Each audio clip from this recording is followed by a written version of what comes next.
Frozen in this moment, the last, and I know it. Think about the winners with hands with the coldest. Think about handouts. Oh, just like that, guys. How are you? How you doing? Welcome to Cabinfeverpcast.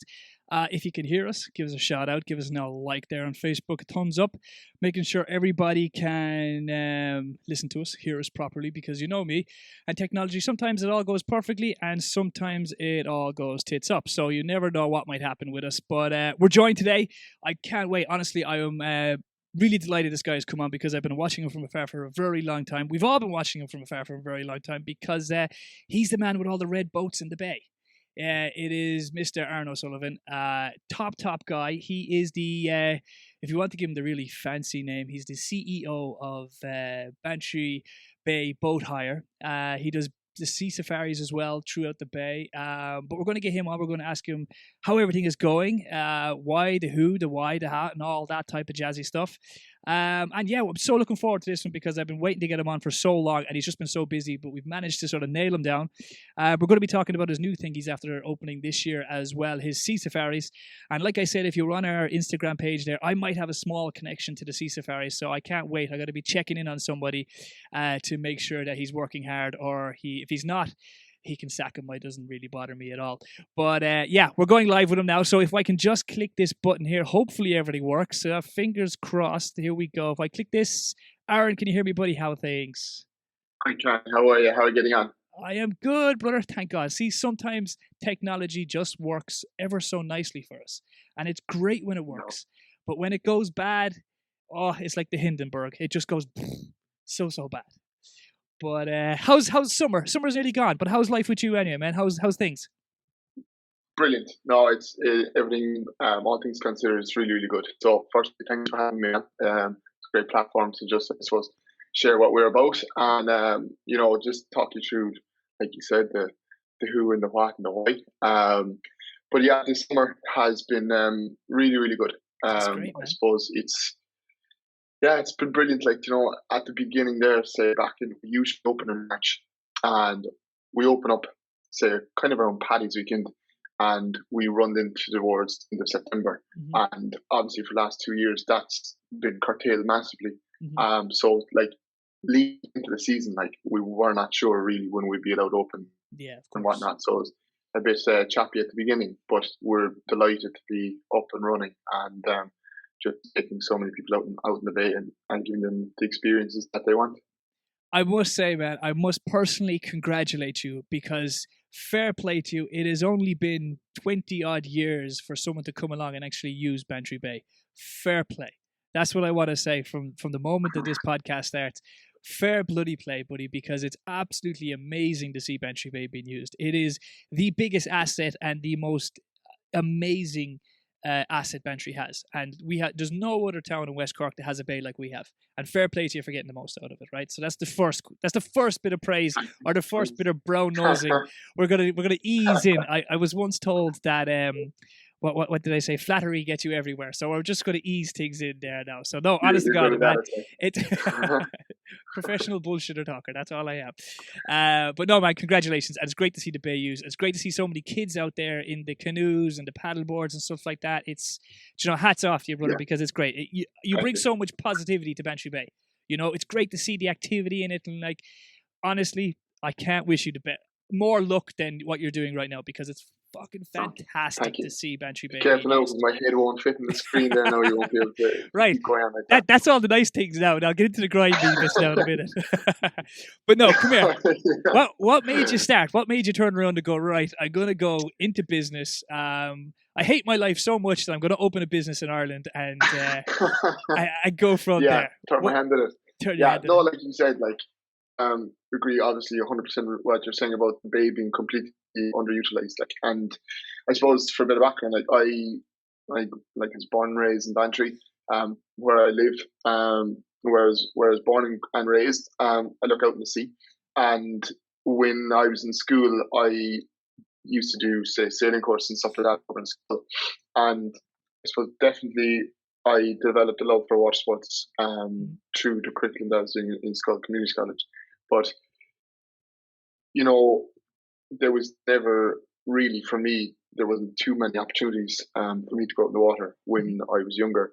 and more so from a tourism point of view. I know there's the clubs that are in Bantry, obviously, but like from a tourism point of view, there wasn't an option for people to go on the bay, like, and it's absolutely, like you said, it's stunning, like, it's so safe, like the way it's just structurally, the way the video protects us so much from huge swells and wind and whatnot, and also the way that, like, from where I'm set up on the railway here in Bantry, that's a brilliant vantage point for us to keep an eye on all the people that we send out in the water. So particularly so for kayakers, we have a watchful eye on them all the time. Should anything happen to them or anything that they need us, we're with them very quickly. So it's not like we give someone a kayak and then we say, okay, see you in 3 hours. We're always watching. And then there's a leader with the, often people feel like, they look easy, we'll be able to do that, no problem on our own. We want to take the red boat, but we'll always send the guide out with them, and just to navigate around the bits and pieces and give a small bit of history of the bay.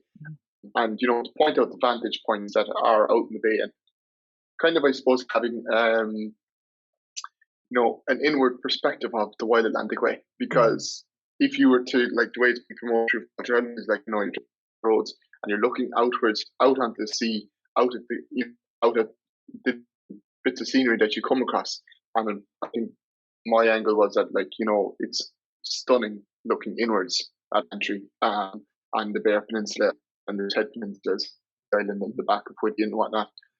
So that was me, I suppose, anxious to look at the tourism section and make it available for people that were literally passing through and get them to stop and stay and, like, really, I suppose, when you have a business, it's trying to get the, increase the spend locally. And I say that to all the guys, and they all know that as well, is that, we want people coming back the whole time, because it just means that if someone books in for a 12 o'clock boat trip, they're more than likely going to buy their lunch and entry if they're traveling into the area. Yeah. Or, like, we have an awful lot of couples come down and they stay in the local hotels, and then they end up doing, it's great for us because you have couples and they were something late on the evening and they do that. Yeah. But I suppose going back to your question, what you asked me, like, why did I set up basically to Bantry Bay accessible to locals and tourists, and I think that to some degree. And to become a millionaire, of course. That's the main reason why everybody gets into business. Good one, a millionaire. yeah. But no, like, we'll be way away for that. But sure, look, the start is always the hardest part, buddy. That's it. One foot in front. Once you put the first foot front, everything else follows. But the thing I will say, and, like, you've got, as far as anybody else, like, you've got Kinmare Bay and stuff like that. Like, there's so much history. There's so much wildlife. There's so, like, as for you as a business owner to have a product, you couldn't build Bantry Bay. You couldn't have the likes of Whitty over within, we'll say, 10 minutes of a boat journey. Garry's down the end there with all the caves and stuff like that, half an hour away. Like, dolphins, whales, everything. Like you said, we'll talk about the safari there, but, like, as a product, you couldn't build it. You couldn't turn around and say, hang on a second, lads, we're going to get, sadly, a disaster over there. That's a lot of history. We've got, like, the Wolf Tone came in over this part. The natural... You couldn't build it, like, you know what I mean? And no, that's right, yeah. Fair play to you for taking advantage of it and using it, because, like I said, you couldn't build it as a product. Everybody always tries to find their product and what they can do. Your product is there, you know what I mean? And it always has been. And like I said, yeah, that's right. Fair play to you for using it. And fair play to, because there's a couple of businesses after opening up now at Bantry using the bay. And I think it's fantastic. I genuinely think that business brings business, and especially in small tourism towns such as Bantry. Yeah.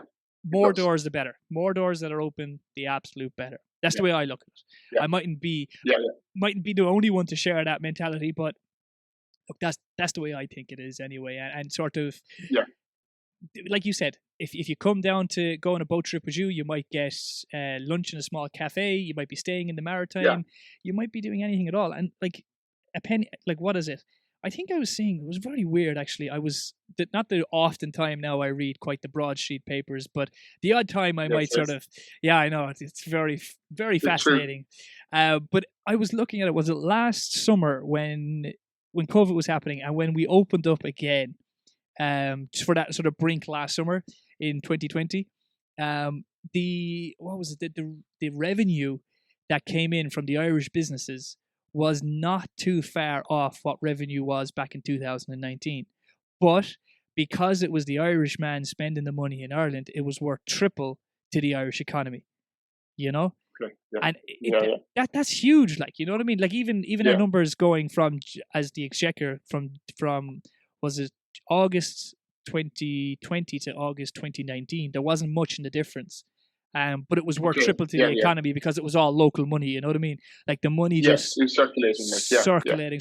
And that's what we've got to do. We've got such a beautiful country. And I hope that Irish people can turn around and look at how beautiful our country is. And it's been a blessing for Irish people, I think, to realize that they have COVID and all these staycations and stuff like that, that they can turn around and go, hey, if we get the weather in Ireland, this is the best country in the world. Yeah. Yeah, if you can roof it. Yeah, if you can roof it, yeah. That's the old one, isn't it? Yeah. But you're right. Like, and we're seeing that daily, like where people are like, oh my God, this is only an hour and 15 from Cork City. We never realised it was here. Yeah. And I suppose what I'd hope to see is that, I don't think next year there's going to be a mass exodus to like Spain and Portugal. Like, I think it's going to be, somewhat of a degree of, what we're hearing anyway from customers that, like, they might be staying in, for example, Eagle Point or Maritime or West Lodge for a week. But, next year they might just come down for 3 days. Yeah, and they'll still come down. Like, you'll still have that traffic and they'll still return. And because we're so lucky, like, say from that, like, we're taking people out on the trips on the bay and they're getting their experience in. But, like, look at all the food, like the award-winning food that we have. Like cafes and restaurants, if someone was to, ask us, where would you recommend for food? Like, it doesn't matter where you go because you're not going to be disappointed because literally, like, you could go anywhere and you're not going to be disappointed in Bantry because there's such a high caliber of cafes and restaurants, and which is brilliant to see because, again, that holds people in the area as well. And going back to like why did I set up? I remember like driving up and down to Limerick where I studied with my undergrad. And a couple of people that we used to carpool, and people I used to bring up, they used to be working in the local hotels and restaurants. And, they used to be sending people to Kinmare to go kayaking. And it used to bug me massively. Number one, because they're going to Kerry. And number two, as a pro Cork man, they were like, like, that should be like a rule. Like, you should not be promoting Kerry. Like, if you're anywhere, east of the border, like, cop on. And so, almost out of spite, then I was thinking, no, we'll have to put a stop to that. And but it was madness when you think of it. Like, you're staying in the Maritime and you want to go kayak. You drive all along the water. Your car is probably parked facing the bay, and you have to drive for 40 minutes over the mountain range to go kayaking on the other side for an hour, and drive another 40 minutes back. And that's where I mean, like, especially with the lunches and stuff like that, if they're going there, they're probably not going to go there, turn around and come back. You have people staying and using Bantry as a hub and leaving and going away and spending their whatever €50 on their lunches for a family or whatever. Then we'll keep those €50 around Bantry ideally, like, and that was, it was even things like, the people that I used to bring up and down the limit, they used to say that there was such a lack of facilities that families would just go on the ferry to Whitty. And like, what came us out in Whitty is unbelievable, like between hiring bikes, having your lunch, a few pints, whatever, walking up to the battery. But people used to just go on the ferry and want to come back straight away just to get a boat trip. And, which is mad. But it's, I think as well, all the activity locally has, for example, our kayaks, we send kayaks out to Whitty, like, which is a great, really popular activity on the weekends, especially people kind of like, kind of trick themselves into having, thinking, we get a bit of activity done at around 10 o'clock in the morning. We'll paddle out to Whitty and we're going to lash in for the day, but at least we've our exercise done, like, But we're going to drink from 11 until the afternoon, maybe 5:45 that very. But at least we did our exercise in the morning. That's it. You got to take the good with the bad, like. And definitely do it because you feel definitely better anyway after kayaking 100%. Definitely. It justifies it. We it justifies it. We had one of the guys from we had Johnny B from the Two Johnnies podcast out with us actually on Sunday. He went out actually, yeah. So it's great to see, like, even, you know, these people who have, you know, huge following coming to the area, like, and promoting it as well, because, you know, like on Facebook and Instagram, that's where you get a lot of your traffic from, like, and having Johnny B going out to Woody for points. And I was chatting to him, and he's trying to FaceTime Tyke Furlong while he was out there. And he was like, I have to get it. I'm ringing you, you won't answer, you know. I'm back in the homeland. Yeah, that's right. Yeah, I'm sure poor Tyke recovering, like, after the match there on the weekend, like, you know. So I'm sure, but I don't know. Maybe he did eventually, like. But gas to see, you know, that kind of flow of people coming to the area. Like. Oh, but it's huge. You've had a couple of stars that come down your way. I recently saw Baz was with you there, and you've had a couple of people down with you now. To be fair, like you're a hot spot right now for the celebs in Bantry, buddy. Look, I don't know. We have Baz was absolutely on. He was comical. My sides were sore from laughing coming off the boat. Like, we went for 2 hours out in Sea Safari Rib, himself and his family, and he said he's never seen dolphins so close in all his life. So he got so excited in it that he's like, oh, Aaron, man, please, can I please try and touch one, like, you know. I was like, I don't know how you're going to manage this now, but he was like, can I just put my hand in the water, like, and they were literally so close that, you know, they're bow riding, so they're literally jumping left and right of the boat, like, with his hand in the water, like, and I'd say his hands in the water for about 15 minutes, and often he came within inches of touching the dolphins, like. But he was so funny. The kids wanted to do the same, and obviously we wouldn't let them at all, like. So he told them that, you know, if you touch me and I touch the dolphin, then technically you've touched the dolphin. So there was like this human chain going on in the boat, and he was just, everyone was touching Baz, and all the kids were like, "Did you touch it?" Yeah, and it was very funny. But he was great because he picked up on my cockness, I suppose, and he was asking me about my feelings towards Kerry, like, you know. And basically, he couldn't get over that we had, like, so many dolphins. And he said a couple of weeks before that, he was in Dingle looking for fungi, like, you know. He said he spent 2 hours looking for fungi. He didn't see one dolphin. And I said, definitely have 100 there, like, you know. And he was just saying that it's, you know, get out there. You know, we've such a beautiful scenery, amazing wildlife that join us. Like, they're scheduled in. We've been kind of training all the wildlife. They're overlapping, like, but the dolphins join us most trips now, so it's ideal. But it's a case where giving people that wildlife experience on the water in the Sea Safari Rib, like, seeing these creatures in their natural environment I'd say my phone memories is full from videos of dolphins. Like, I need to cop on and swallow now. But it's literally like every time we see them, and they're just amazing, you know. But isn't it amazing? Baz, yeah. Is it amazing to have that on your doorstep? Like, do you know, when you look at it this way, if Dingle can build an entire town out of one dolphin, we've got hundreds. Yeah, I reckon he was robotic or something in here. Like, you know, he probably wasn't. They haven't been the same without him. Do you know, they haven't been the same without him. They haven't, no. Let's not mock That's now, right. Because mocking is catchy. No. They've had 30 years of him. He's fine now. It's about time Bantry got 30 years or something in there. Exactly, yeah. We'll just be feeding him during the winter time now to keep all the dolphins in there. That's right, yeah. They'll be right buff dolphins now by next year. We'll get them doing tricks and everything, yeah, jumping over the boat like Free Willy. That'd be the job, man. Yeah, we're after getting a new skipper there on our Sea Safari Rib. He told me he's going to bring out beach balls and massive rings to hold up the side of the boat, and they're going to jump through them. So I'm looking forward to him bringing those toys out there. I think I know that skipper. He's full of shit. Don't listen to him. That's right.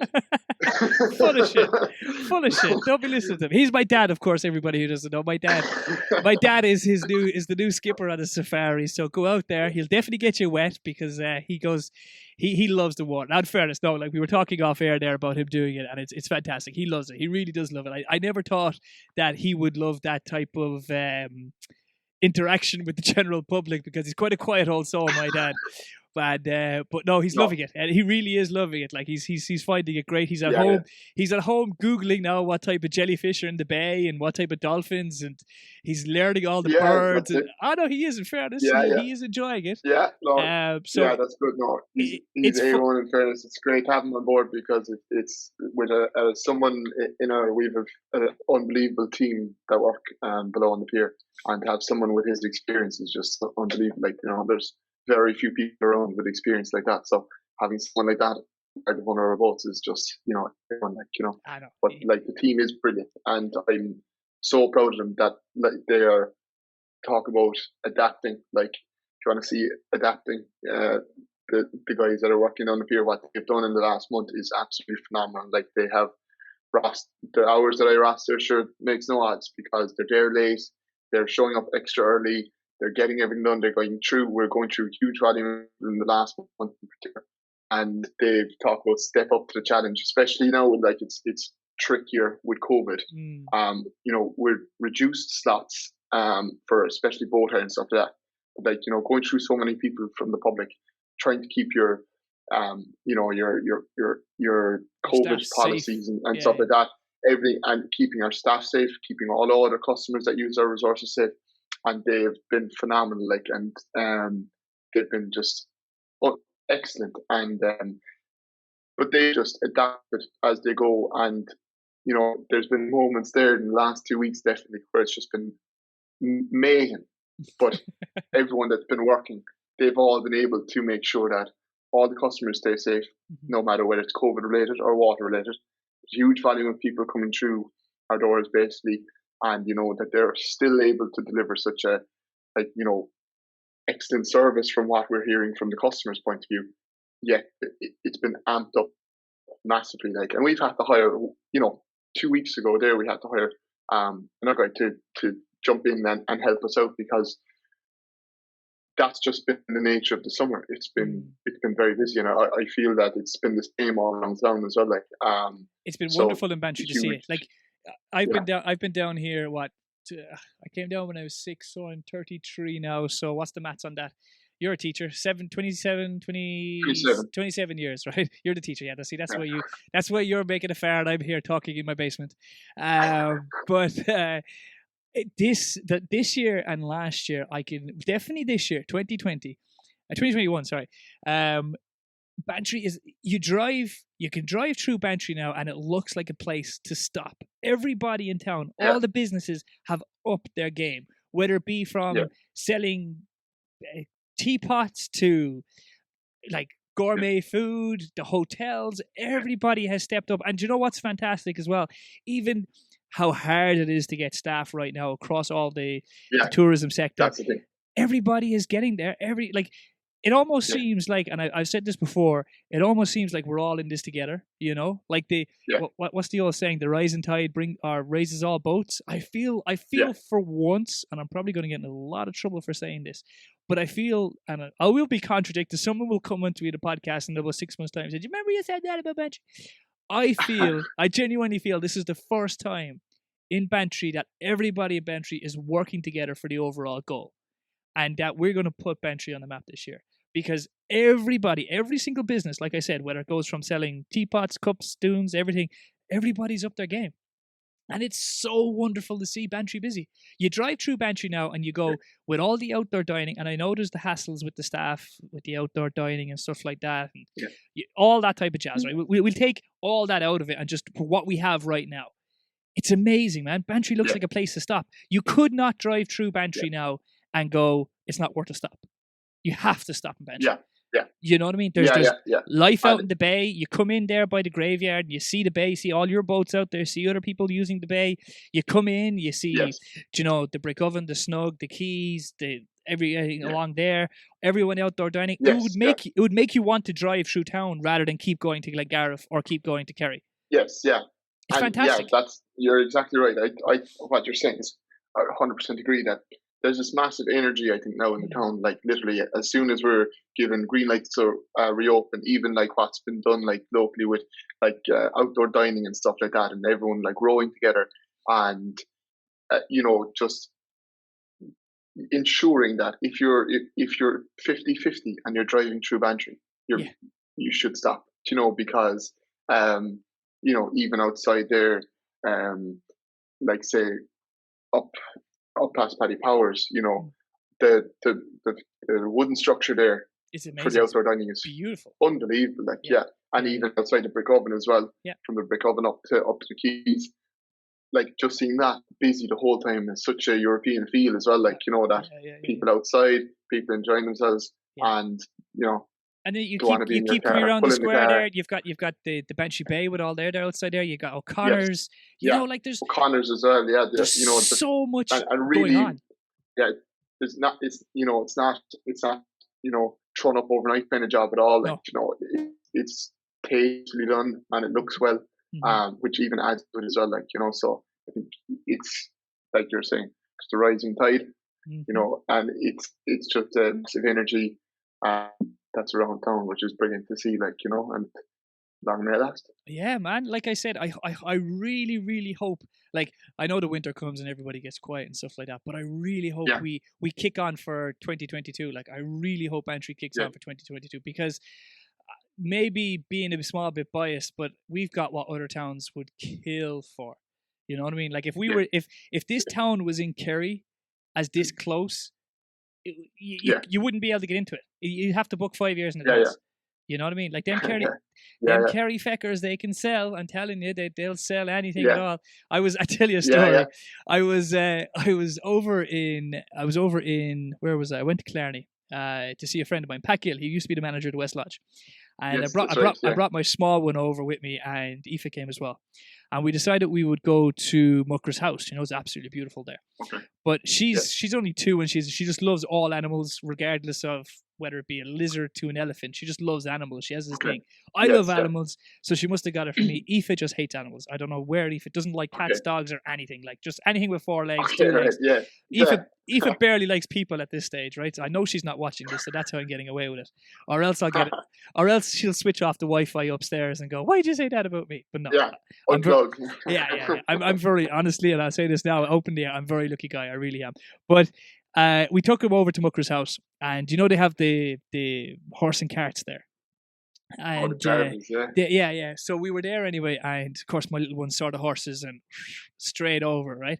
So anyway, went over, and your man was like, "Oh, would you fancy a go in the cart, and we'll take you around the Muckers," giving it all the big spiel and everything. I said, no. I said, "Look, my small one just wants to see the horses." I said, "That's all. She's only fascinated by the horses, Oh yeah, but sure, look, why don't you get a picture with her of the horse? As the horses love pictures, right?" So I was going, all right, fair enough. And there was the picture. And she said, "Throw her up there inside the cart anyway. And sure, look, we'll see how she likes it and take a couple of pictures that way, threw her up on the cart, and there's a sugar cube, give it to the horse, and of course the horse was eating the sugar cube, and he says, "Look, sure, for €50 we'll take you around Mucker's house for a half an hour. Sure, what else would you be doing?" And I was kind of going, I was like, shit, this guy just outsold me on everything. Like I could not give him the €50 to go around to Mucker's house. And I know. Oh, Christ, he literally took the money. Like it was full on pickpocketed me €50. Now it was a great trip and everything. It was inside your pocket before you even had a chance to answer him. Like he just and I'd be fairly quick now with sort of people selling me stuff and stuff like that. But this guy, they're professionals over the border. They really are. I think we need to make a school or something like that, how to sell Bantry or something, because before I knew where I was, the 3 of us were in the cart. I had paid the €50 and I was on top of this horse going down the road, and I'm going, Jesus, what happened there? Like, you know what I mean? It was too quick. It was too quick. It was unbelievable. Now, to be fair, my little one absolutely loved it. And of course, the guy who was, I don't know, what would you call him? The jockey? It's hardly a jockey. Is it the tour? The tour guy, I think they're called. Is that what they're called, is it? Or maybe the chancellors. Actually, that's what chancellors. They are. But I don't know what the guy, whoever it is doing the tour anyway, the guy who's pulling the cart, the horse obviously, but the horse was called Tom, and it was a black horse. So now my little one thinks every single horse on this planet is called Tom. So she doesn't even call it horse anymore now. She just calls it Tom. God. So that €50 is probably going to stick in the back of my mind for about another 4 or 5 years. That's going to haunt you now for a while, haunt me, Yeah. like absolutely Yeah. haunt me. Yeah. And like it was almost like, sure, you have to give it to me now at this stage. Look what everything you've done with Yeah, the I'm after horse. giving Like. you 2 sugar lumps and everything. Like, geez, and after you're getting a real bargain here, like, you know, and 17 photos on your own phone, you know. You've held your child there, and I've even, you know, Aoife was taking the pictures. The guy was just there letting me take the pictures with the horse, like, you know. But no, Yeah. it was great. And to be fair, look, we're only slagging them off, but they are smart. They've great Yeah. businesses down there. They're serious businessmen in Killarney. There, like, there's not, like, I think I was talking to Pat, and the business, like, I think he said he did 400 one night just with dinners and lunches. Like, that's phenomenal. In a I think it's a 35-seat restaurant. Like, that's serious. You know what I mean? That is serious. Like that Killarney, Kenmare, that sort of area there, they are serious workhorses. Like, they have it down pat, to be fair to them.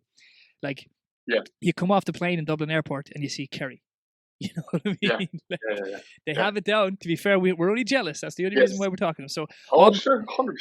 Yeah, exactly. Right. They have it down. They have it down. But come here, talk to me more about the sea safari. You saw a bit of a glitch there. Tell me more. If let's say a person like me, now I'm lucky because my dad is doing sea safari for you, so I get the sort of ins and outs, right?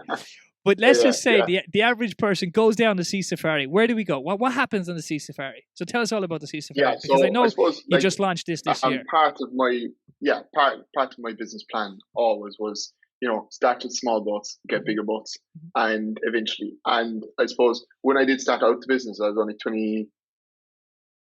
26. Like, so I suppose I had to be very careful the way I was going through setting up my business, because you at that age. Number one, you're extremely green, firstly. Yes. And as well, like, you know, I suppose I was going into the unknown because, you know, you're just starting off. You're not really sure where it's going to go. But like, I suppose in the backs of envelopes and the jotters that I'd have lying around the place, that was always the case. Bigger boat for the people that don't want to drive their own boat, because I always knew it was going to be a case where they'd be like, oh God, no way, I'm not driving my own boat. That's lunacy. So no thanks, and they walk away. So to capture that bit of the market, and also because the red boats that we have, we just stay within Whitty. Now we do, say, you know, anywhere between 9 and 12 kilometer loop in that hour of the guided trip. But also, like, you know, I'm well aware of what is available to us in the outer harbour, like, you know. So for about, I'd say since the middle of 2 years into business, I was looking for a vessel that was licensed and registered, really, that I could buy, because you could buy a boat and then you'd have to do a load of work to it, and it's kind of blind because you're not sure how much work you have to do to it to get it up to license standard. And so, like, it could be, you know, or you could be throwing a load of money into it. So I wanted to be kind of clever in that way, just find something that came up that had license on it, purchase that, and then launch my sea safari. So myself and a you know, kind of context that I've had around Cork and stuff like that, that would be kind of in, I suppose, the tour and the water activities sector. I've been bouncing off then, you know, if they hear of anything that comes up, and main dealers of engines and whatnot, asking them anything come up. So I was waiting for about 18 months to find the right boat, basically. So I purchased that at the end of last year. That boat that I wanted came. I got an opportunity to purchase one, and I did, and that was then set the ball in motion then for our sea safari, which would cater for the market that want to go on the water with a skipper. They just sit on, they get to see all the bits and pieces, and they come back. They don't have to think and anything about driving or anything like that. That's all gone. But they also, the purpose of it for me was to. I was seeing all these recurring customers coming back, and they were staying, you know, Dorsack, Kilcran, you know, Glengarriff, and they were coming into Bantry, and their kids were getting older as well. Like, you know, they were doing their red boat for the 4th year in a row. Like, and you could see, I suppose, to some degree, that there was that section of the market as well. They were looking for something different as well. So I, you know, as their kids are getting older, I'm providing a trip now that they get on, sit on the rib with the skipper, a bit of a trill. We do a nice bit of speed in it if the customer is comfortable with that. And we head west. Mainly what we do is we head west out into Bantry Bay. So we'll kind of go, you know, kind of a, I suppose if you want to call it a kind of a square square route really.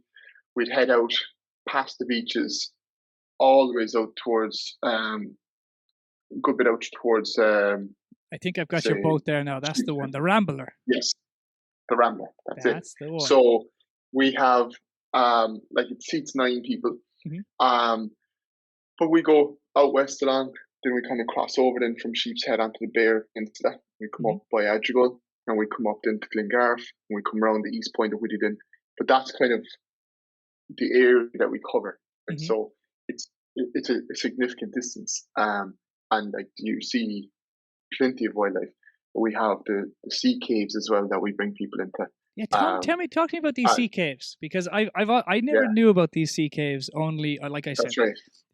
The old man has told me about these sea caves. He didn't even know about them either until you showed him the last day. That's right. And most people don't know about them, and the people that will know about them will be coming on our trips. But the sea caves are out in the bay, basically, and our very experienced skippers will bring you there. And they're not accessible by road or by foot either. Like, you can only get to them by a rib, really, something that's quite shallow inside there as well. So our boat can maneuver enough to get in and out. Now, it's not, it's not like you have to crouch down going into the cave or anything like that. They're huge, and there's a beautiful sea stack there as well and stuff like that, which, on our Instagram at the moment, there's loads of people, saying bantry or Bali, because when the sun's shining down on top of it, it's, it looks like, something that's, from Southeast Asia or somewhere like that. Like, but it's a beautiful spot that we go to. There's loads of like life in around those caves as well. So we like sea urchins and stuff, and sea anemones, and then we have starfish inside there. We have sponges that are all inside there as well. So you can go in. The boat that we have, like it's perfect for that because of the shape and the size of it. So larger vessels wouldn't be able to access that at all, which is really ideal for what we do. Like, so I suppose that adds to that experience. You go, that'll be one stop. We stop at the jetty as well. I think it's important to point out to people, the significance of the jetty in Bantry Bay and Whiddy Island's history. My father grew up in Whiddy until he was 4 years of age, and my grandfather actually was one of the 3 farmers that sold their land to Gulf Oil back in the 60s. So I'd have obviously, he was, So my dad, my grandparents and my father lived there until my dad was kind of about 4 years of age, and then they moved in and they bought a farm in Durris. And now where my parents bought a site and built on a good few years ago, it now looks out on Whiddy Island as well. Like, so my dad actually is in a house now that looks out on the land that he grew up in as well, which is fairly unique. But that's that's why I'd be so I suppose I'd have a strong link with Whiddy Island. Like, you've got island blood in you, boy. That island blood is thick. That island blood goes down generations, boy. I don't trust me. I know it well. We'll actually, we'll just show some people there. I think I got this off your Instagram there. I think this is your paddle boats. Is it the canoe ways? So basically this is set up. I suppose another big initiative, I suppose. Well, I wouldn't call it an initiative, but the Blue Way was set up and it still is the only coastal Blue Way in Ireland, which means that it's been kind of signposted and set up. There's other Blue Ways, but they're inland in freshwater. Right. So the Blue Way is basically a designated routeway for kayakers to entice them into the area. Now, when they set this up, there was no way you had to have your own kayak to do it. So, like, obviously, there isn't a huge amount of people that have their own kayak. So we looked at this as well and thought that, okay, alongside the red boats, we'll promote the Blue Way in Bantry. Yes. And use this as so if you were to come down to us tomorrow morning and look at options for kayaking, you can go for an hour, 2 hours, or 3 hours. And there's different loops there that you can do. So the longest one is 9 kilometers, and that's the red one that you can see there. So the red one goes all the ways around to all the different locations. I can't really see them. my screen now. See if I can. On point number 5, for example, there'll be a load of seals there often. And again, that's kind of one of our stops as well on the red boats. But the kayaking follows this route where you have, we'd be like where you can pick up your kayaks or rent your kayaks is from number 7. That's where we're situated on the railway pier. And then if you're going for an hour, for example, an hour's kayak would take you from 7 to 1 and back. And you go in front of the fabulous Bantry House. So Julie and Sammy and everyone that's working up in Bantry House, they have fabulous gardens, and like people, you know, I suppose like one of the main things to do in Bantry when you visit Bantry would be to go to Bantry House and Gardens up for their picnics and their coffees and their infamous lemon drizzle and chocolate brownies. The chocolate brownies, yeah, the infamous lemon drizzle.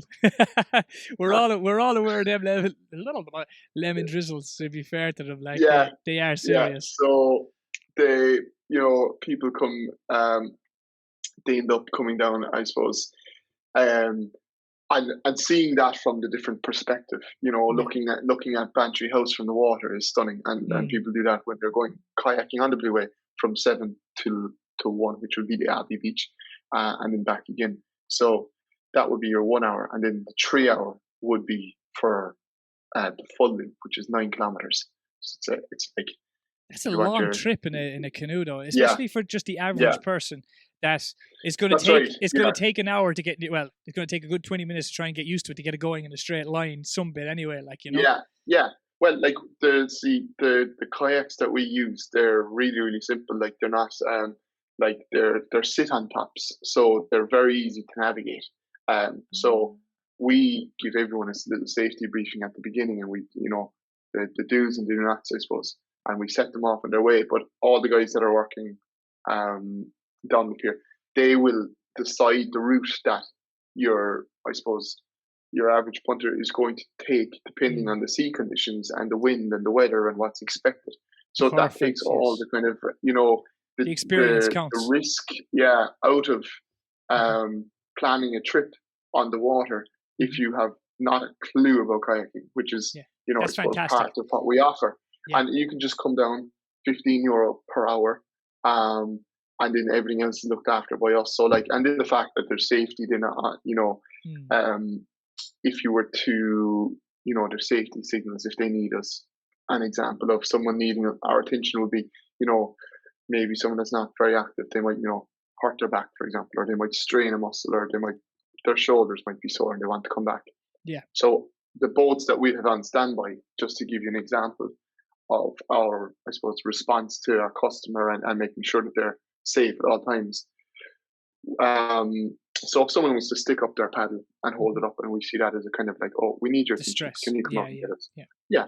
And it might be like that, you know, oh, the wind is too strong, any chance you can tow us back, or we're actually getting tired, or any chance you bring us back. We do, of course. But our boat will go from 7 to 4, which is the bank house, in about 3 to 4 minutes. So like, you know, rapid response, you know, that then gives, you know, that gives people confidence too, going out in the water, that, okay, we're going kayaking, but should we ever need anyone to come and get us, you know, it's not a case where you're going to be waiting for very long. Like, you know, and as soon as anyone sees that signal, they're going to drop what they're doing, they're going to assist them. Yeah, but of course. Again, the experience that the guys have, that from working down on the pier, that they know, like, okay, look, they're you know, they need our attention, and we'll be with them ASAP. That's it. What is the distance? What is the distance? This is an argument now I'm having actually with the old fella. What is the distance between 7 to 4 from your pier to the bank house? 7 to 4. Yeah, okay. straight line as the bird flies, straight on from the top. 1 mile. It's 1 mile, apparently. Yeah. I thought it was a little bit more than that. I heard it was 1.3 from Bantry to Whitty, but that's what I heard. That was me arguing that. So yeah. Okay. Hopefully he is watching it. I'd say Mark wins regardless of whatever. He's my dad. He kind of gets to, do you know what I mean? Like, you know, that's just one of the perks of being the older man. Like, you know what I mean? The young fella just has to just sort of sit by and take the beating when you know you're beaten, like beaten, as they say. But come here, talk to me about this Blue Way. Was that designed? Like I saw the signs going up. What 4 years ago? That first, because it was before we started. So it was, I'd say, 2016 or 2015 that was kind of put in place.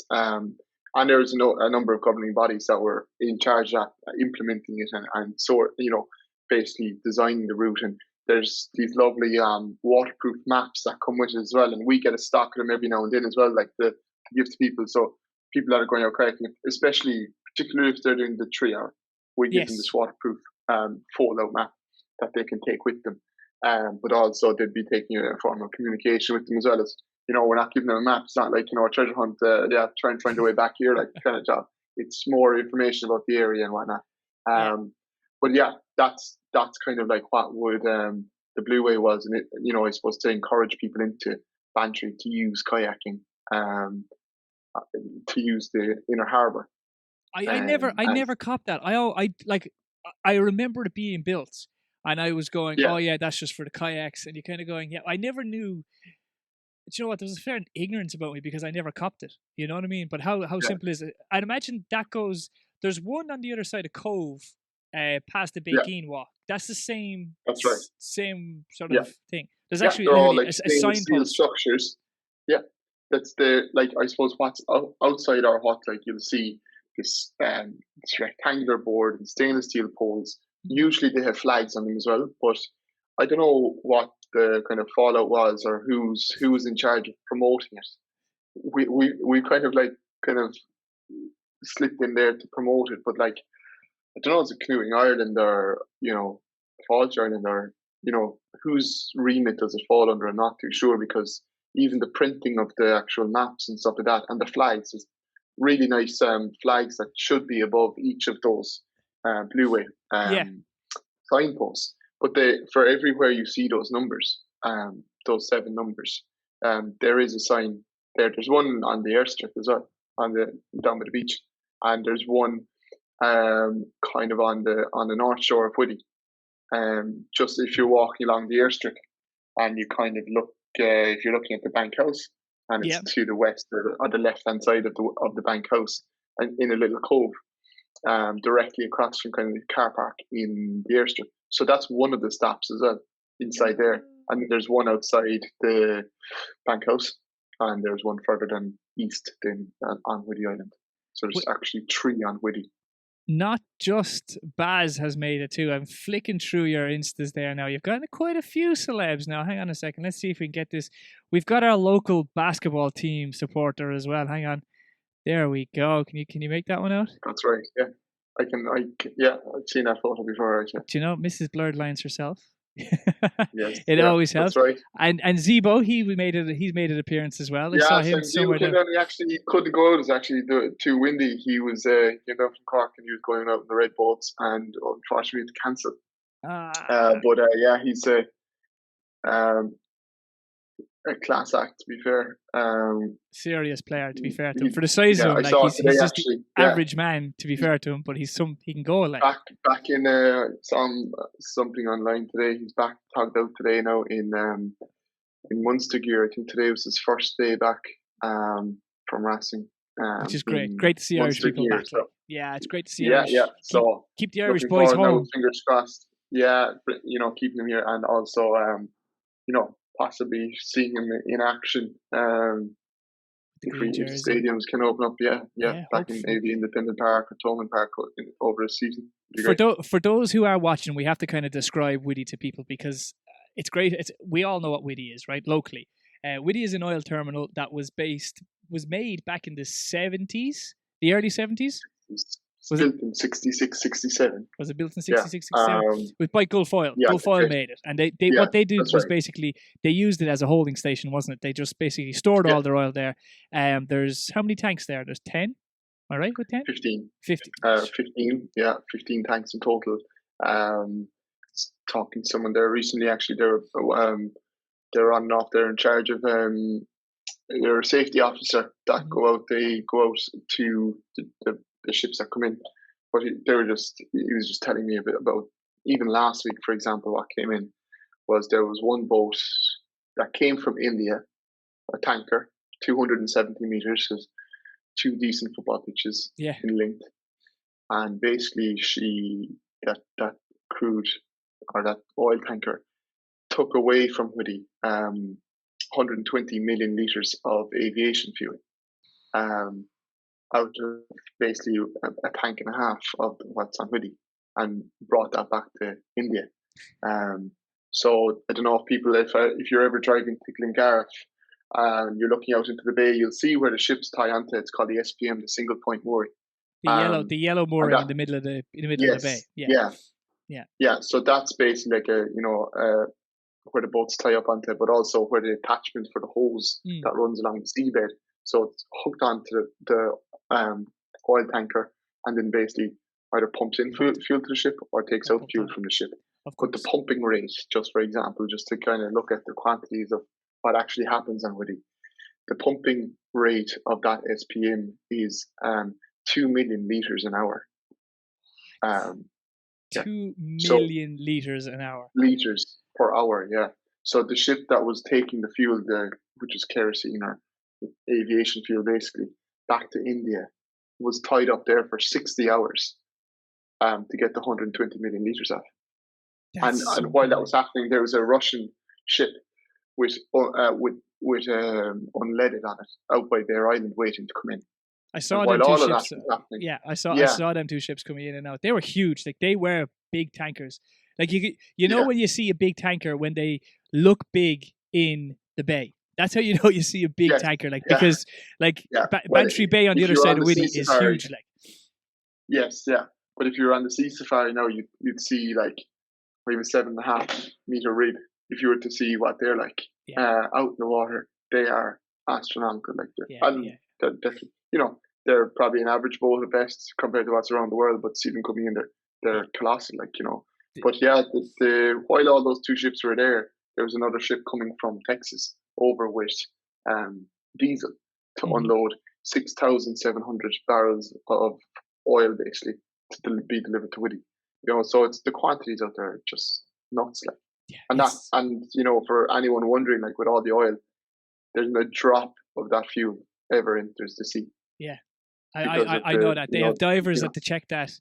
I think they have to check it because I would know I did know one of the head divers there, and he was explaining to me one time, but a couple of years ago.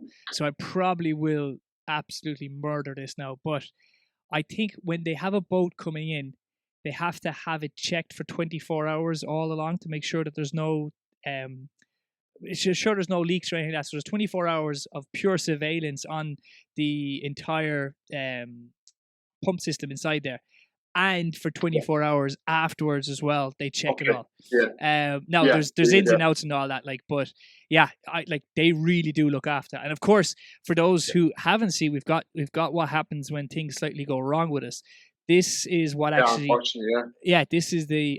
I'm going to say this wrong now. Come on, again. This is another argument I'm having with my father now over the pronunciation of this. I think it's the Betelgeuse.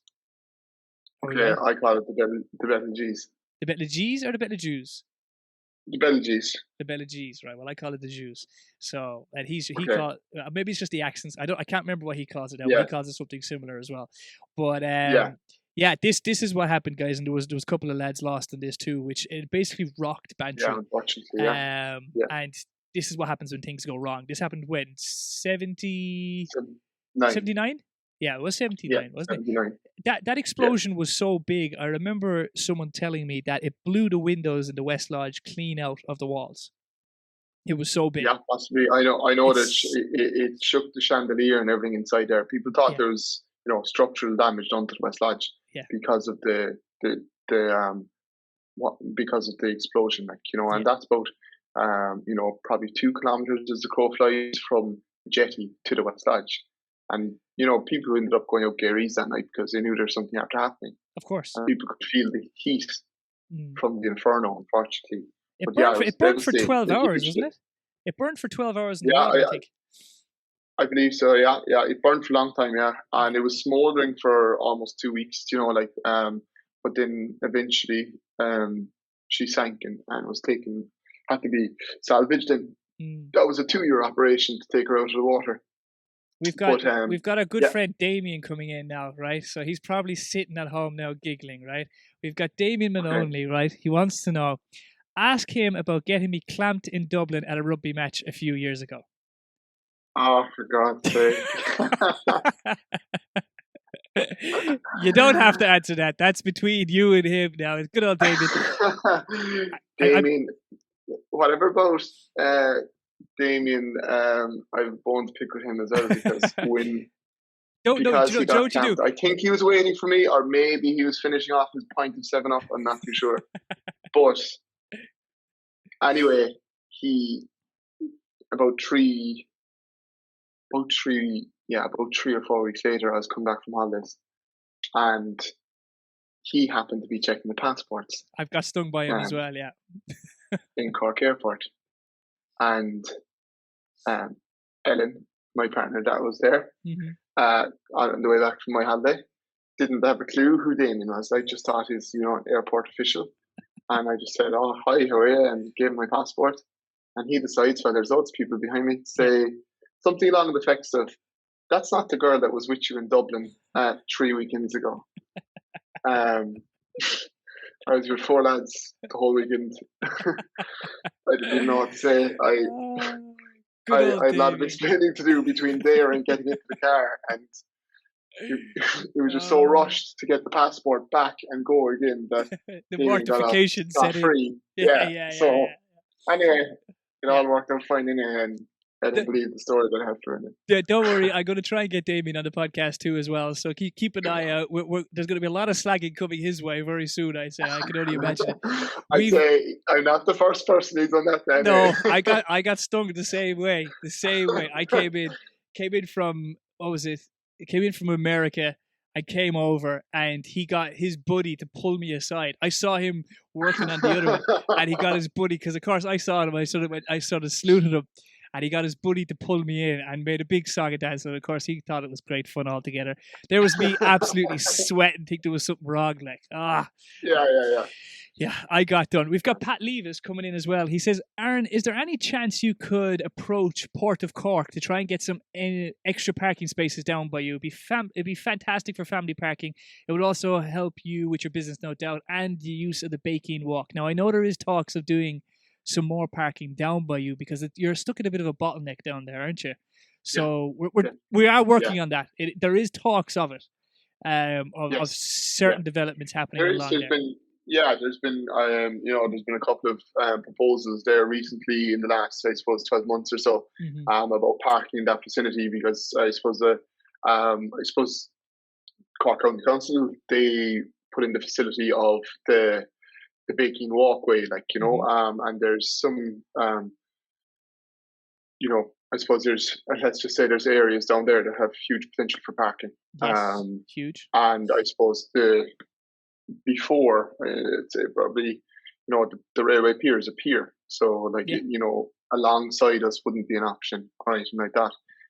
But there's been loads of proposals for different bits and pieces in around that area, because it is getting progressively busier.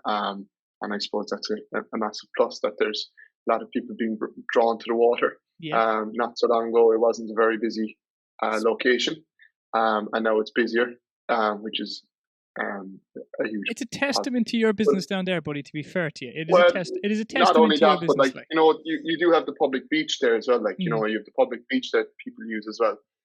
You have the, I suppose, it is a bottleneck completely because there's nowhere to turn, really. Even if there was some sort of a roundabout, a raised, circular structure in the middle, not a full on roundabout, obviously, but just something to turn around that people would know that you can turn and come back out that way. But different, I suppose, structures in that area have hampered parking. They have. But we're working on it. So I'm sure the higher powers are in charge of things like that. But so. Come here, talk to me. You dressed up as James Bond. Talk to me. You have a nice little piece of glass inside there. What's that about? Yeah, I tell you, I was delighted to be awarded the best pitch tonight in the Southern Star West Cork Business Awards. So that was, when was that? That was 2 years ago, was it?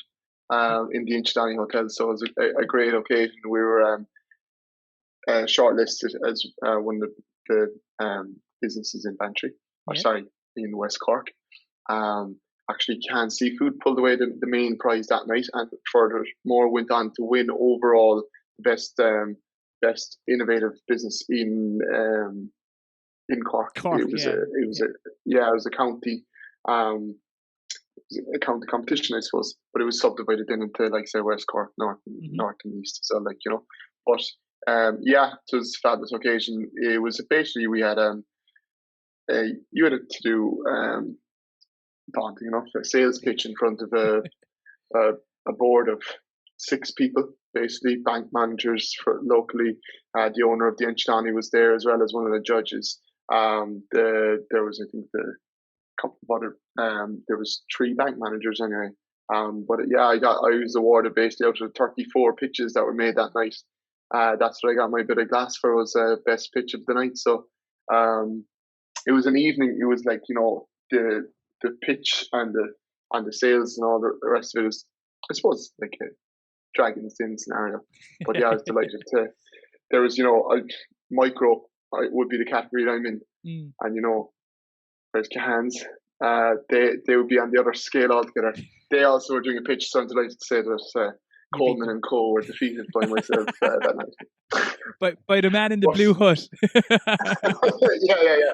So I'm sure Cahan's sales pitching is done and dusted now at this stage with the setup that they have. So they're in and out, I'd say, at this stage. So they don't have to focus on that kind of stuff. They're all right. They're doing not too bad for themselves now, to be fair. Like, they're not struggling. A couple more questions and then we wrap it up, because I know you're busy, buddy. I know you want to get back. You're flat out all the time. But the amount of wildlife that's in the bay, right? We've got, is it 2 or 3 species of dolphins in the bay? We'd have 2. We haven't seen too many bottlenose. We see an awful lot of common. And then we also have, I suppose, they all fit under the category of what's called cetaceans. And cetaceans then would be broken into 2 branches in of tooted or baleen whales. So, like, baleen are ones that would be, for example, what we have in Bantry would be your minke whale. So we've seen them out on the bay. They wouldn't be that social now, like, but baleen whales, size-wise, about 10 meters. Ooh, so big enough thing. So considerable size.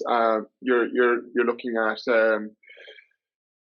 I suppose they're almost like 5 ton. Like, it's not something you'd want to see leave the water in one way, like, but they do, like, but they don't breach. They wouldn't be commonly known for breaching. Yeah. But also, like, say, for example, the dolphin and the common dolphin in pods that we get are, we common dolphin.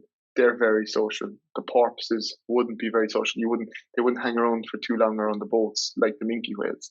You'd see a minke whale and they'd dive and they'd be gone again. But you'd see them at a glance. You might see them, I described their dorsal fin kind of like the back of my sunglasses. Like, that's what you see.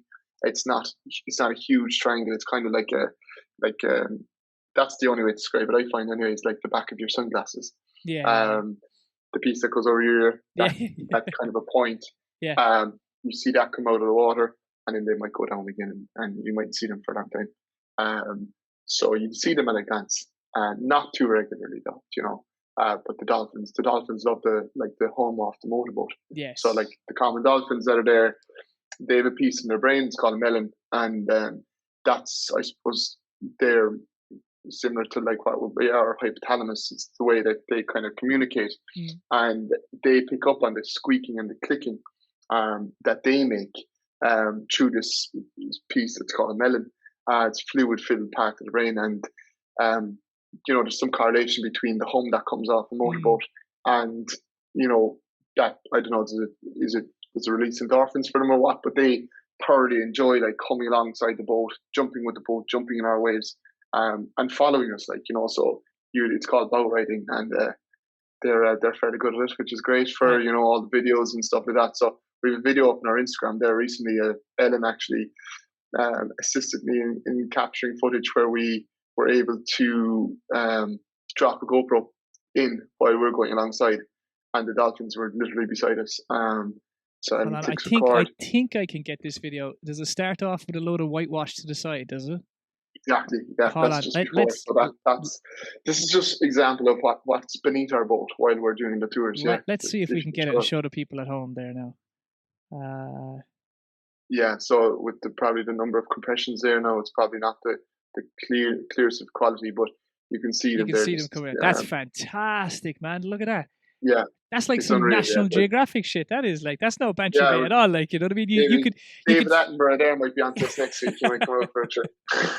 And this is I can't do David Attenborough. Only David Attenborough could do David Attenborough, I think. Only, you know what I mean? No one else can do it. Only David can do that. Yeah. But you know, that kind of, just to give that perspective of, you know, because there's so many when they are swimming so close, that just they're so graceful, but they're so powerful as well. Like, you know, leaping out of the water about 2 meters in length.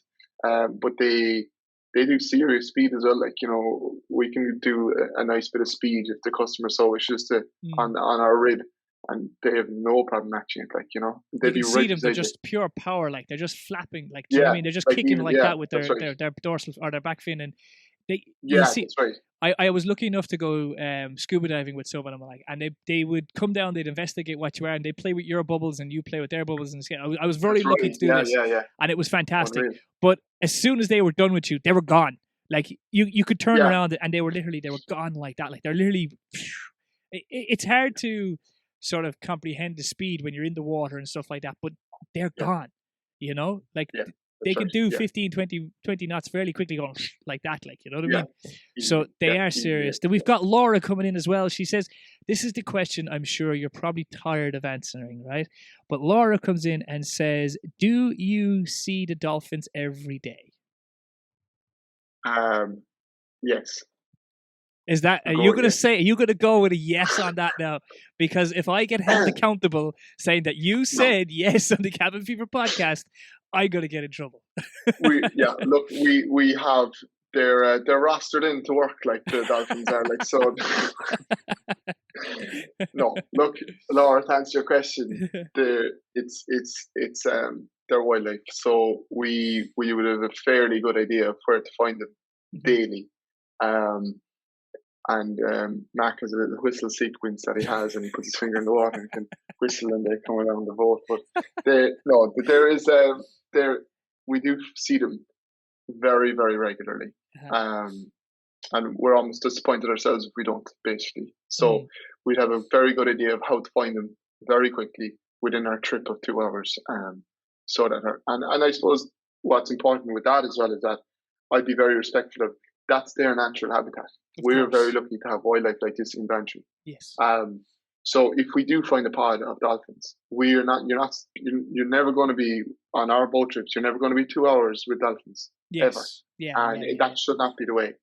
15 to 20 minutes with the dolphins, we peel off and leave them do their thing. Because you know, if you're constantly interfering with their behavior, their feeding habits and whatnot, then I'm sure it's not going to do them any favors. No. Now, you know, Dingle, they were doing it, I suppose, for the last 30 years. And, you know, I don't know what kind of time limits they had around him. But again, I suppose he was mechanical, so it didn't really matter. But, they had the radio frequency. That's right, yeah. But it was a case where I would be conscious of that we wouldn't be, you know, disrupting their behaviors or anything like that. The same with the birds, same with the seals. That it's while it's a wildlife experience, we respect that utmost as well. Like, you know, we've got a couple of birds as well. We do have a couple of birds. There's quite a few. Especially do you operate up until what, this sort of second or third week of September, or do you finish up the start of September? Yeah, I kind of do towards the end of September as well. Like, yeah. When the mackerel starts coming in, you see all the birds diving in for all the sand eels and stuff like that. That's pretty spectacular, to be fair. And all the gannets and stuff like that do that, don't they? That's right. Yeah, and like we see that probably every day.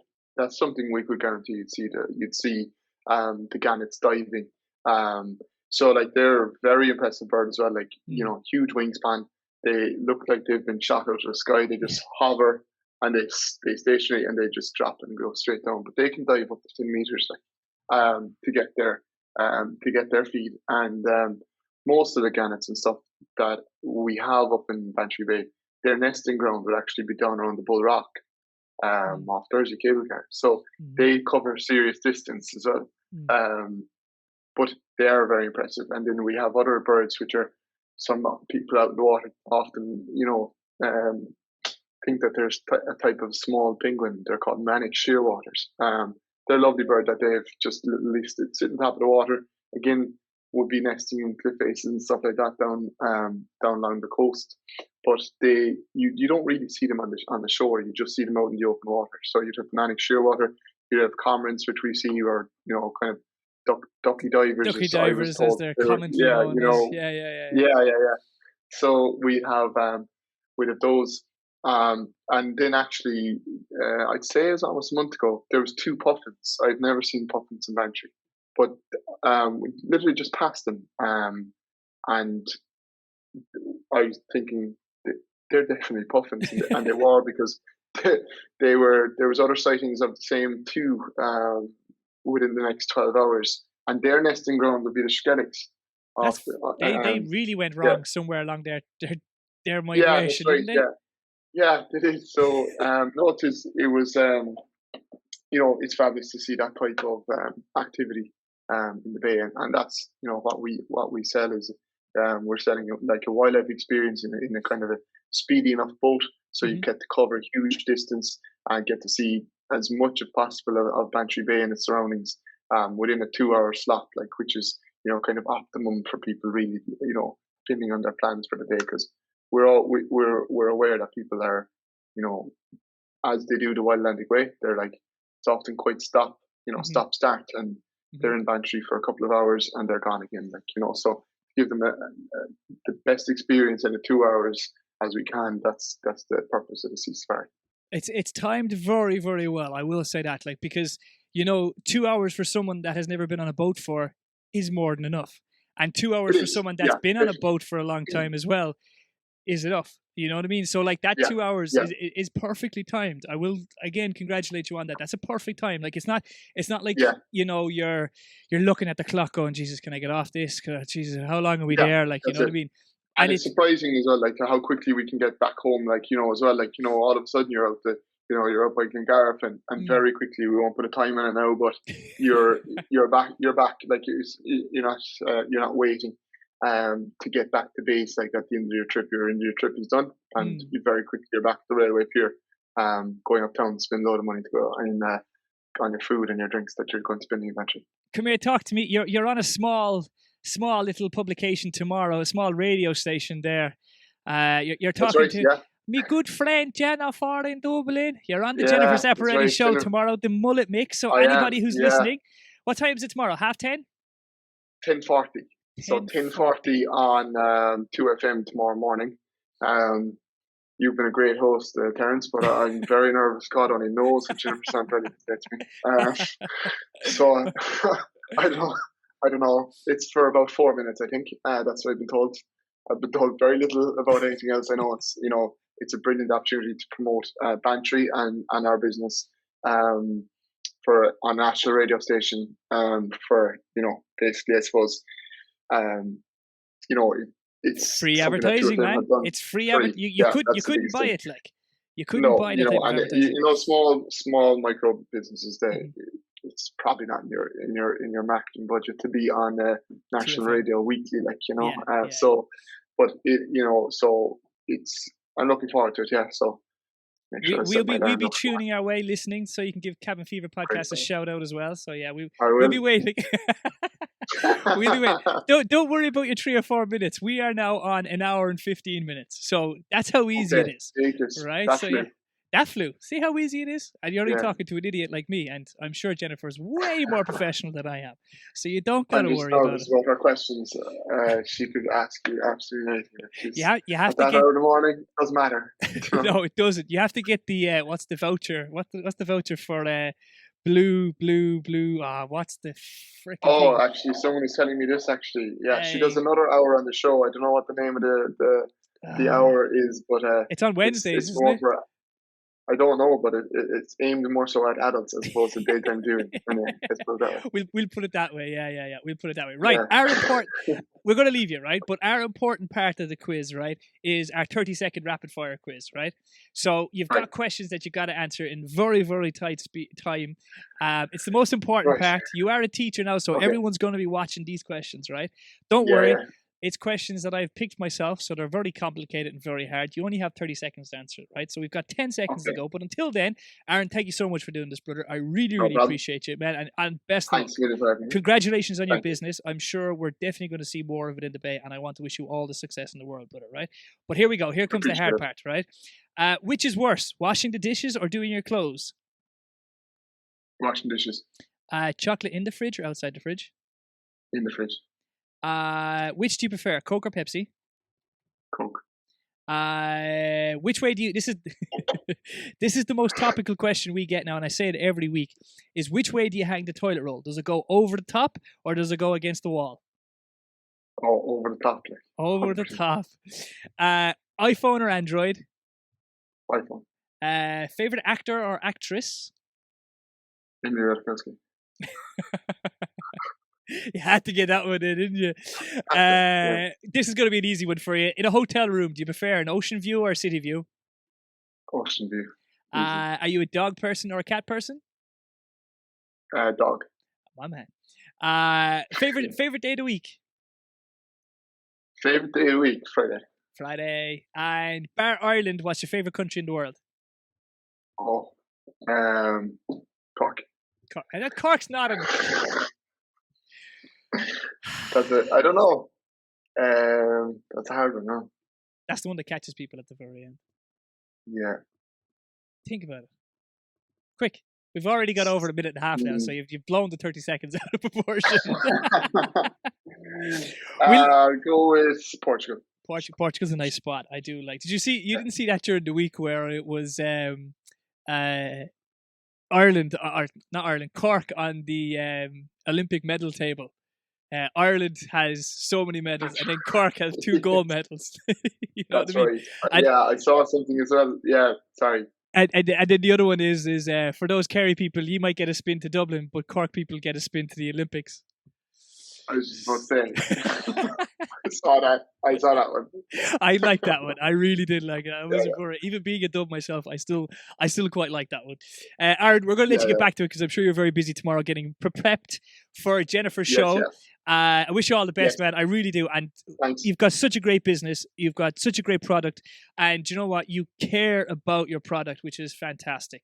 You're not stripping it for its advantages and disadvantages. You are actually looking after it. And I know how cautious and careful you are of all the people in the water and everything about the surrounding area. So look, I wish you all the best, brother. And thank you so much for doing this. No, awesome. Thanks for having me. Thanks a minute. No bother at all.